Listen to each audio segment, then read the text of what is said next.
नमस्कार, आप सभी का स्वागत है। आप देख रहे हैं द मानस वॉइस। मैं पुनीत काशीवाले मिश्रा जी।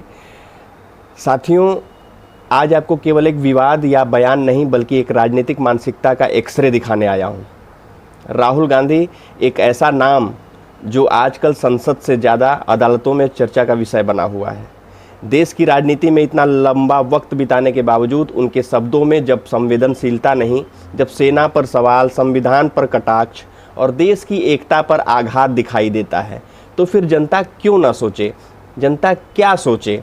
और यही वजह है राहुल गांधी पर देश भर में कई मुकदमे चल रहे हैं। राहुल गांधी के खिलाफ प्रमुख मुकदमे और उनकी कानूनी कार्रवाइयाँ।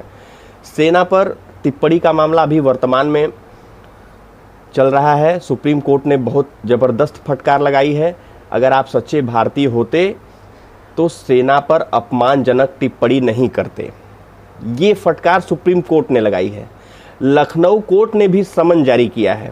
इलाहाबाद हाई कोर्ट ने राहत देने से इनकार कर दिया है।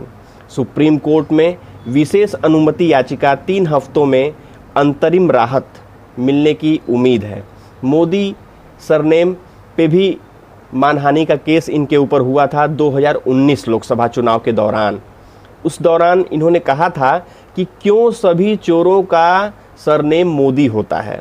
इस पर गुजरात के सूरत कोर्ट में मानहानि का केस दर्ज हुआ है। 2023 में दोषी करार दिए जाते हैं। 2 साल की इन्हें सज़ा मिलती है। इनकी लोकसभा की सदस्यता भी रद्द हो जाती है, जिसे कि बाद में सुप्रीम कोर्ट ने बहाल कर दिया। आरएसएस और नाथूराम गोडसे पर झूठा बयान। राहुल गांधी ने कहा था कि आरएसएस के लोगों ने गांधी जी की हत्या की थी। इस पर महाराष्ट्र में मानहानि केस दर्ज हुआ। भिंडवी कोर्ट में मामला लंबित चल रहा है। भगवा वस्त्र पहनने वालों पर विवादित टिप्पणी इन्होंने की थी।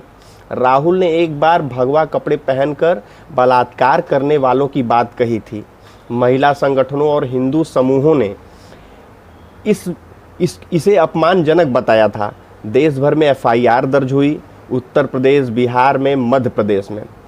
विदेश में भारत को बदनाम करने के भी आरोप इनके ऊपर लगे। लंदन में राहुल गांधी ने कहा, भारत में लोकतंत्र खत्म हो चुका है।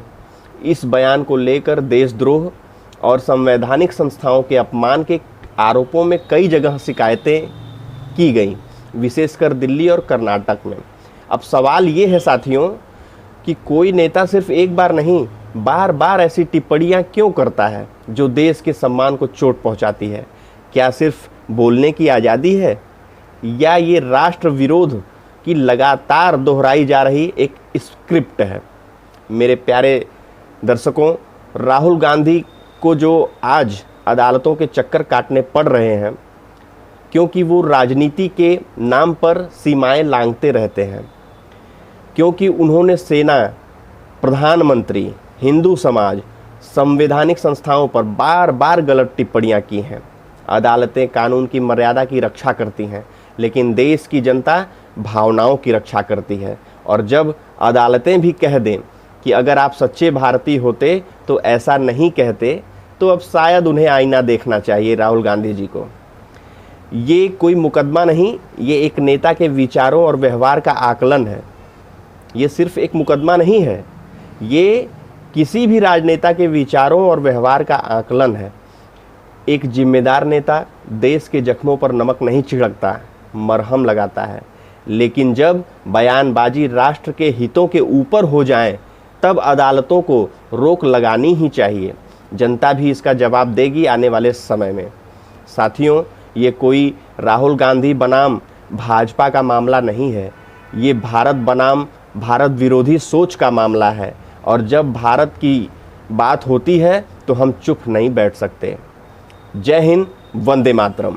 मिलते हैं दोस्तों अगले राष्ट्रवादी वीडियो में। धन्यवाद।